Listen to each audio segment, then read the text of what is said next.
Hello guys, welcome back to Motion Window, and today in this channel I'm going to tell you that how you can create cool light ray reveal animation for your logo, text or whatever inside of Adobe After Effects.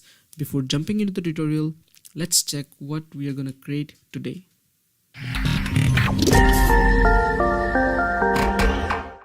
So guys, here we are in Adobe After Effects, right?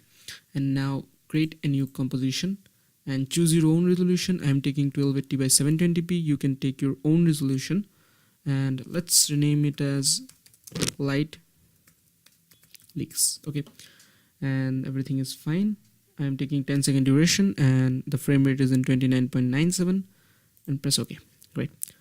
And now change the viewing quality to half or third, because this animation will require lots of power, and if it is in full then it will be harder for you to work, and I am importing my logo and the floor texture. Okay, you can download the floor texture from the link in the description. Right click, new, add a new solid, which will be our background. Let's rename it as BG. Make sure to click on this make comp size to make the background just the same size of our composition, and choose any color. I'm choosing black color. Well, why I'm choosing black color? Because it will be a light reveal, so the dark background is preferable, press OK. Now import the logo file. I think I should decrease the size, so I'll just choose my logo, press S to bring down the scale properties, then I will be just decreasing the size.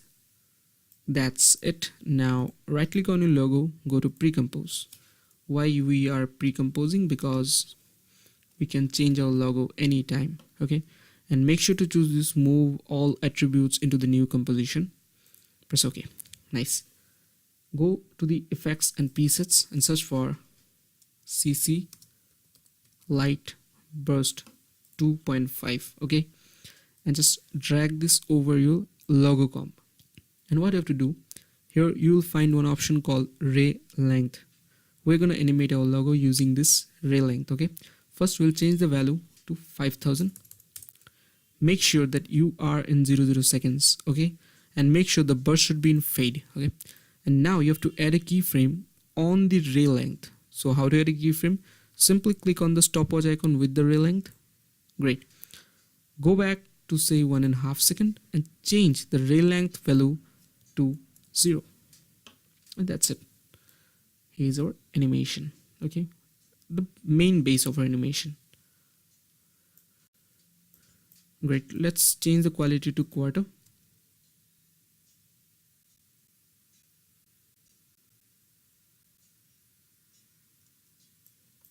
So guys, here's our animation. Nice.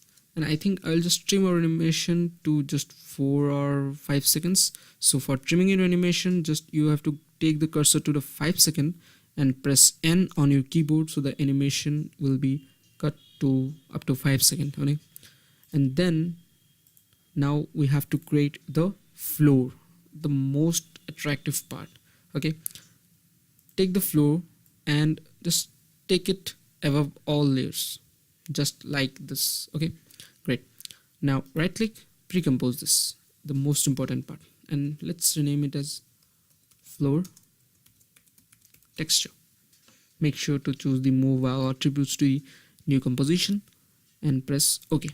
Okay, now what we have to do, we have to make our floor a 3D layer, because we want to animate, or we want to just move its Z axis. Okay, now it is 2D, so the Z axis is not present in this floor texture. So for that you need the switches. If you cannot find the switches, just click here, toggle switches and modes, then the switches will appear, and the last cube option is the 3D option. If you enable this, then it will make the layer 3D.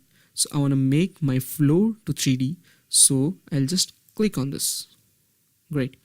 Now on this bar you'll find the fourth option as rotation tool. Well, if you press W on your keyboard, the rotation tool, you can just pick it up. It's a short key.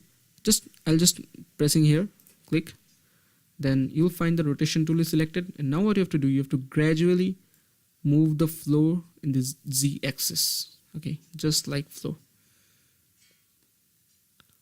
Hold shift for your ease so that it will be snapped. Okay, to 45 degree and 90 degree. I think it is great. And now choose the move tool, and on the corner portions hold shift and just drag this to scale it up. That's it. And just put it somewhere like this in the middle. Great. And now we'll hide this. We don't need this to be appear. Okay, we'll be applying the texture animation to this. Now here's the logo comp. Press Ctrl D to duplicate, and the below comp, just rename it as reflection.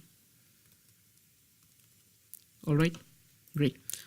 Now what you have to do, you have to take the reflection layer below your logo, just like this, holding shift. Okay, you should hold the shift, otherwise it will not move in linear. It will move just like Brownian motion, you know. And what you have to do, we have to just flip it. So just right click on your reflection layer, go to transform, and just choose here flip vertical. Okay, it should look like reflection. Great.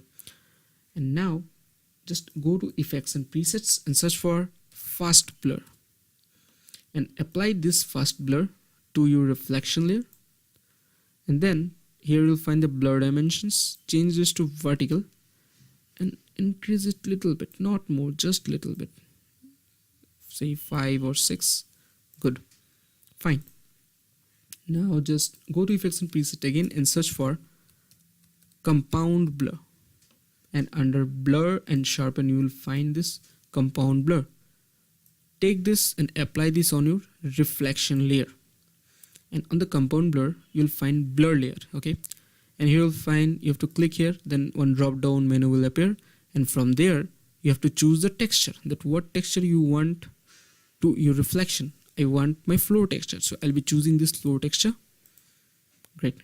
And now if you zoom in, let's take the resolution to full, then you will find the floor texture is applied to the reflection and it is looking marvelous, right? Great. Now I think the opacity of the reflection is very high, so I'll just press T to bring down the opacity of the reflection, and I'll just decrease this little bit, not more. Great. Okay, it is looking like reflection. And I think I should just bring my logo a little bit up, because the distance between the logo and the reflection is very less, by arrow keys. Great.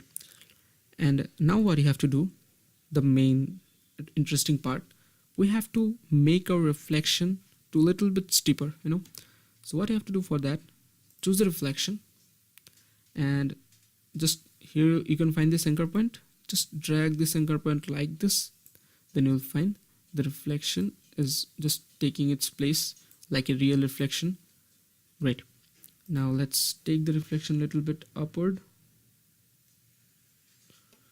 I think I should just increase the first blur of the reflection, so I'll just open the first blur and I'll just increase this. Great. Change the previewing quality to say quarter. As I said earlier, that this previewing quality doesn't depend on the rendered quality. Okay, it's just for previewing, not for rendering. For rendering, it will take the resolution that we have chosen while creating the composition. Okay, so guys, here's our animation. Let's check it.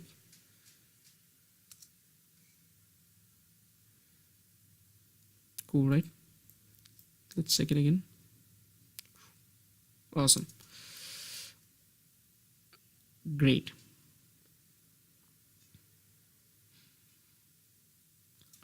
Now as you can see, there is no any divider line between the wall and the floor, right? It's not looking like floor. Yeah, the texture is looking like floor, but it is not looking like that there is a floor or something. There should be floor, otherwise why the reflection will come? Okay, so we need to create something that will just make us understand that yes, it is in floor. So for that, make sure nothing is selected. Just grab the rectangle tool, click on stroke and make sure it is chosen in none, and click on the fill and choose any gray shade. So I'm just choosing this. My color code is 474747, and press OK, and drag this arrow like this to create a shape like this. Okay, great. Now right click on your shape, press pre-compose and right here floor. Take this floor beneath all layers, make sure it is above the background layer. Okay, if you just take it below the background layer, then it will disappear. We don't want that. Great, nice. Now select this floor layer, okay, and then choose the rectangle. Make sure selecting the floor layer, then you have to choose the rectangle, and you have to just drag like this. It will create a mask over the floor layer. Then under floor you will find this mask.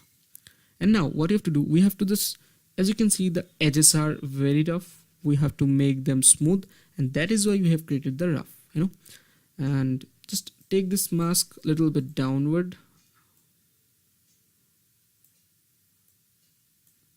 just like this. Great.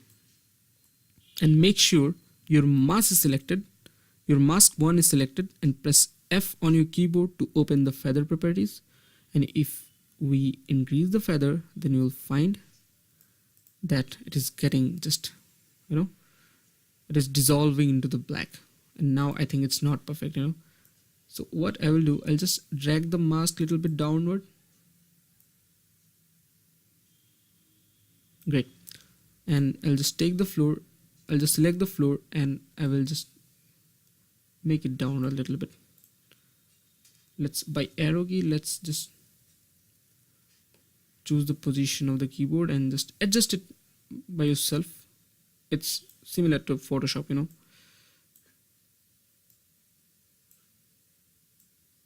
That's it. And now choose the floor again, press T to bring down the opacity, and just reduce this up to like 30% or say 21%. Great. Now just make it upward, and also just put this anchor point downward. Great.